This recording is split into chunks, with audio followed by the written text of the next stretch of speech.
कर सकता है। आप ये हर सेमेस्टर बदल भी सकते हो। Hi guys, welcome back to my YouTube channel. This is your very own Vija. So without delay let's start. So आज मैं आपको बताने वाली हूँ सेक, वैक, जीई और एईसी के बारे में। अब ये तो बहुत ही ज़्यादा कंफ्यूजिंग लग रहा होगा सुनने में, राइट? आपको इसके बारे में कोई नॉलेज नहीं होगी, आई स्वेयर नहीं होगी अभी तक, अगर आप 12th से निकल के आए हो। इसलिए मैं कह रही हूँ ये सब जानना बहुत ज़रूरी है बिफोर एंटरिंग कॉलेज, क्योंकि ये सब है जिनका आपको एक मेजर डिसीजन लेना होगा in your college life. College enter करते ही तो ये सब पता होना बहुत ज़रूरी है। इसीलिए मैं आज बताने वाली हूँ कि ये सब क्या होते हैं। सो देखो, जो हमारा NEP है यानी न्यू एजुकेशन पॉलिसी, उसने 4 सब्जेक्ट और ऐड कर दिए हैं। मेनली 3 करे, AEC पहले भी होता था, तो उसने 4 न्यू सब्जेक्ट आपके कोर सब्जेक्ट के साथ ऐड कर दिए हैं ना। What are your core subject? Core subject वो हैं जो आपके मेन सब्जेक्ट हैं। जैसे मैं कॉमर्स की हूँ तो मेरे लिए अकाउंटेंसी, मैनेजमेंट और लॉ, ये 3 चीज़ें मेन हैं। और इसके अलावा जो मैं AEC, वैक, सेक, जीई पढ़ूंगी वो मेरे एडिशनल सब्जेक्ट हैं जो कि NEP के अंदर इंक्लूड हुए हैं। ठीक है, तो अब मैं बता देती हूँ। जीई का मतलब है जेनरिक इलेक्टिव, वैक का मतलब है वैल्यू एडेड कोर्स, सेक का मतलब है skill enhancement course and AEC का मतलब है एबिलिटी इन्हांसमेंट कोर्स। इनके नाम से कुछ नहीं समझ आया होगा, आई नो। तो अब बढ़ते हैं जीई की तरफ। सबसे पहले तो जीई का मतलब होता है जनरल इलेक्टिव। ठीक है, तो जीई क्या होता है? जीई एक ऐसा सब्जेक्ट होता है जो आप चूज कर सकते हो अपनी मर्जी से, लेकिन वो आपके डिपार्टमेंट का सब्जेक्ट नहीं होना चाहिए। डिपार्टमेंट का सब्जेक्ट मतलब जैसे I am pursuing BCom honours, so BCom programme और BCom ऑनर्स का जो डिपार्टमेंट है दैट इज कॉल्ड कॉमर्स का डिपार्टमेंट। वैसे ही आर्ट का डिपार्टमेंट होगा, सोशियोलॉजी का डिपार्टमेंट होगा, साइकोलॉजी का डिपार्टमेंट होगा, इकोनॉमिक्स का डिपार्टमेंट होगा। यस, इकोनॉमिक्स का डिपार्टमेंट और कॉमर्स का डिपार्टमेंट अलग होता है। ठीक है, अब ये डिपार्टमेंट कुछ कुछ सब्जेक्ट ऑफर करेंगे, तो हम अपना डिपार्टमेंट का सब्जेक्ट छोड़ के कोई भी डिपार्टमेंट का सब्जेक्ट चूज कर सकते हैं। वो हमारी चॉइस होगी as a general elective subject. ठीक है, तो मैं कॉमर्स की हूँ, सो मैं कॉमर्स का सब्जेक्ट ना चूज करके आई गो फॉर इकोनॉमिक के डिपार्टमेंट का subject that is economics, micro economics, macro economics, वो चूज करूंगी बिकॉज मैं अपना नहीं कर सकती। So as a commerce student मुझे ऐसे लगता है कि इकोनॉमिक्स में मेरा फायदा हो रहा है, तो मैं इकोनॉमिक्स चूज करूंगी। जो BA ऑनर्स का स्टूडेंट है वो मे बी इंग्लिश चूज कर सकता है। आप ये हर सेमेस्टर बदल भी सकते हो, लेकिन अगर आपने 7 सेमेस्टर तक सेम GE रखा, मतलब same general elective, same subject रखा, सेम डिपार्टमेंट का सब्जेक्ट रखा, लाइक मैंने इकोनॉमिक्स 7 सेमेस्टर तक कंटिन्यू करा, तो मुझे उसमें माइनर डिग्री मिल जाएगी। What is this minor degree? तो जैसे आप BA ऑनर्स कर रहे हो तो ये आपकी मेजर है, तो जब आपको डिग्री मिलेगी तो उसमें लिखा होगा major in BA honours with minor in English. तो ये सब होता है। तो आप देख लेना कि अगर आपके लिए बेनिफिशियल है माइनर डिग्री लेना, तो आप 7 सेमेस्टर तक सेम GE रख सकते हो। या तो अगर आपको पर्सनालिटी इन्हांस करनी है या कोई और रीजंस की वजह से लेना है जनरल इलेक्टिव, तो आप हर सेमेस्टर चेंज कर सकते हो। It depends upon you. ठीक है, तो यहाँ पे आती है जनरल इलेक्टिव की बात। नाउ हम बात करते हैं वैक की, that is value added course. तो इसके नाम से तो ये पता चलता है कि आपके अंदर वैल्यू ऐड करता है, एंड मे भी करता भी है, क्योंकि इसमें आपको चॉइस दी जाती है। आपको बहुत सारे चॉइसेस दी जाती है, बहुत सारे सब्जेक्ट्स की चॉइसेस दी जाती है जो आप चूज कर सकते हो। आपके पास ये चॉइस होती है कि आप अपनी चॉइस खुद बनाओ। तो वैक में जैसे आपको इमोशनल इंटेलिजेंस दे दिया गया, art of living happy, Gandhian philosophy, स्वच्छ भारत, और ऐसे बहुत सारी चीज़ें होती हैं, फाइनेंशियल लिटरेसी, ये सब आपको सब्जेक्ट ऑफर होते हैं आपके कॉलेज के थ्रू, और उनमें से आप एक चूज करते हो जो आपके लिए बेस्ट होता है। तो ये रिटन पेपर भी होते हैं, प्रैक्टिकल पेपर भी होते हैं। ठीक है, तो ये डिपेंड करता है कि आपको प्रैक्टिकल चाहिए कि रिटन चाहिए, वो सब आपकी चॉइस होती है। वो आप अपने हिसाब से बनाते हो, अपने मेन कोर्स के हिसाब से बनाते हो, अपने मेन कोर पेपर के हिसाब से बनाते हो कि वो बहुत ज़्यादा टफ है अगर कोर पेपर, तो आप ये सब चीज़ें ईजी रखते हो। बट ऐसा नहीं है कि हर कॉलेज नंबर ऑफ वैक के सब्जेक्ट ऑफर करता है। कुछ होते हैं जो बहुत कम करते हैं, कुछ होते हैं जो बहुत ज़्यादा करते हैं, कुछ होते हैं जो खुद से ही दे देते हैं कि तुम यही करो क्योंकि हमारे पास और कोई ऑप्शन नहीं है। ठीक है, तो कॉलेज टू कॉलेज डिपेंड करता है। बट मेरा जो कॉलेज है दैट इज़ मैत्री कॉलेज, उसने बहुत सारे ऑप्शंस प्रोवाइड करे थे और उनमें से हम चूज़ करते हैं। और ये भी हर सेमेस्टर वाइज चेंज करना होता है। जैसे फर्स्ट सेमेस्टर में आपने कुछ और लिया तो सेकेंड सेमेस्टर आपको चेंज करना ही पड़ता है। इसमें ये चॉइस नहीं है कि आप वो सेम कंटिन्यू कर सकते हो। बस एक सेमेस्टर ही आप एक चीज़ पढ़ सकते हो, अगले सेमेस्टर आपको चेंज करना ही पड़ेगा। तो ये हो गई वैक की बात। Okay, so next is skill enhancement course and ये कंपेरेटिवली वैक से थोड़ा ईजियर होता है और इसमें प्रैक्टिकल सब्जेक्ट आपको ज़्यादा ऑफर करे जाते हैं लेकिन रिटन भी होते हैं। सो आपके ऊपर अगेन डिपेंड करता है कि आपको प्रैक्टिकल सब्जेक्ट लेने या written. Okay, coming back to skill enhancement course, तो जैसे मैंने बताया ये वैक की तरह ही है। मे भी आपको बहुत सारे ऑप्शंस देगा कॉलेज, या तो नहीं देगा या तो थोड़े ऑप्शंस देगा, बट ज़्यादातर कॉलेज देते हैं ऑप्शंस।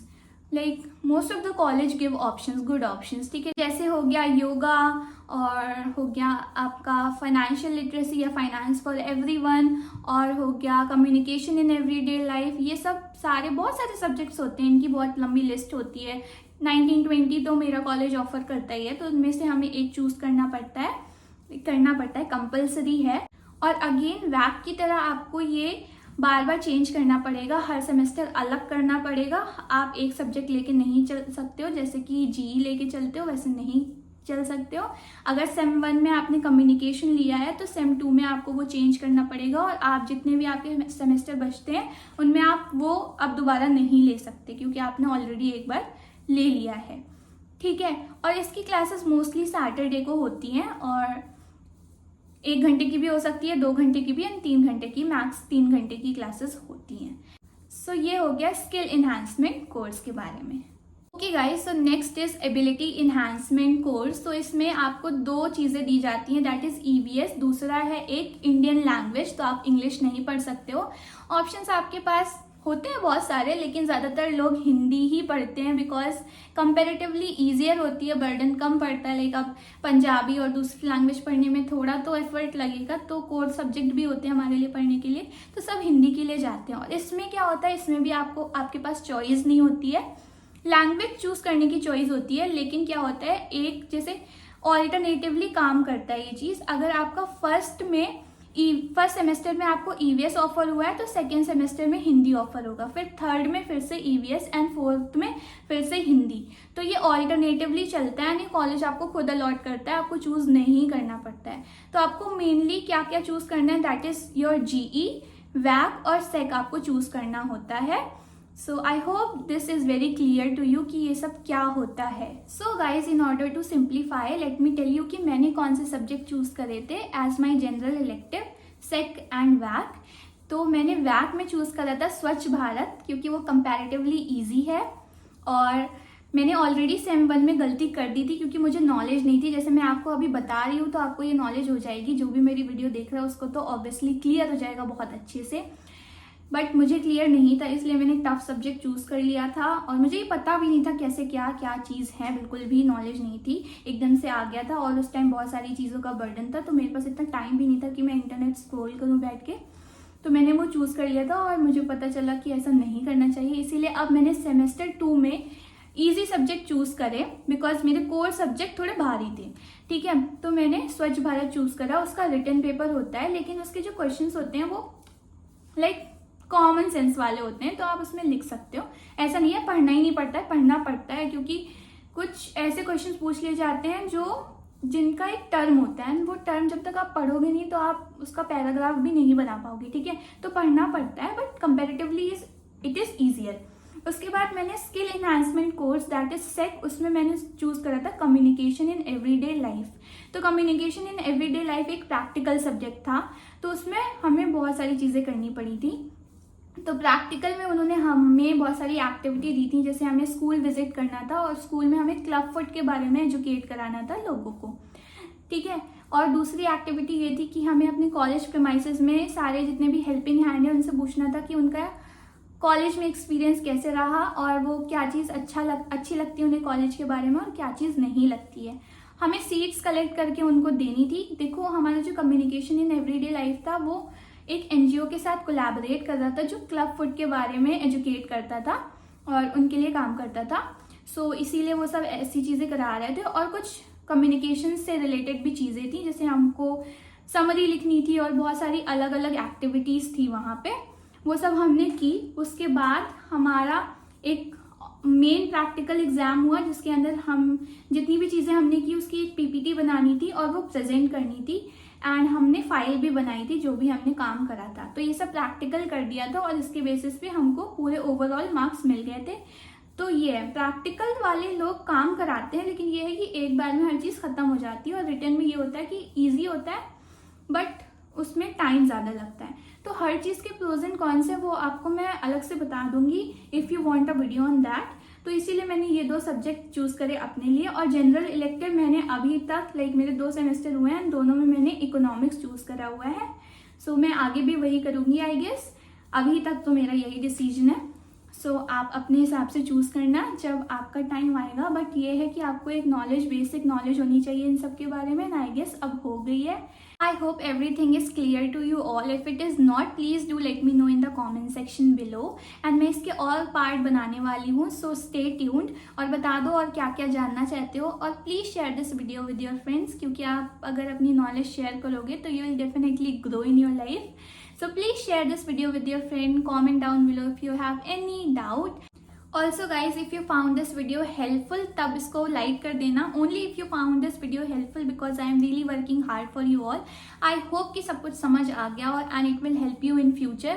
So please एक like कर देना in order to appreciate my effort and to motivate me to make more videos like this. वैसे I love to make content for you all and you can literally see the sweat on my face. But I do not care. I love making videos for you all and I love what I am doing right now.